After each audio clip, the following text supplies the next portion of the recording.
প্রিয় দর্শক, আসসালামু আলাইকুম ওয়া রাহমাতুল্লাহি ওয়া বারাকাতুহু।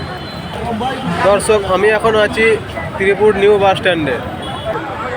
এই যে দর্শক দেখতে পাচ্ছ, এটা পঙ্গু মানুষ, চলাফেরা করতে পারে না। না সাপ টিয়া না না ঢোসা আর তোমা সরি না রে দেওয়া। আমি বললাম তুমি খাবার খেয়েছো? উনি বললেন না আমি খাবার খাইনি এখনো। আমি বললাম ঠিক আছে, আমি খাবার নিয়ে আসছি। এখানে তো আশেপাশে দোকান থাকার কথা, চলো একটু এগিয়ে দেখি। দোকান তো একটা দেখতে পেয়েছি,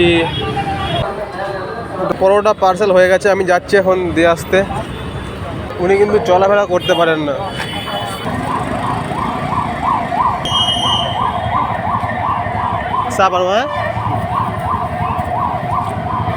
দেখতে পাচ্ছেন দর্শক, ওরা কিন্তু পা অবস্থা খারাপ। ভিডিওটা তোমরা বেশি বেশি শেয়ার করে দাও, যেন ওর জন্য আমি কিছু করতে পারি, আর একটা ফলো করে দিও।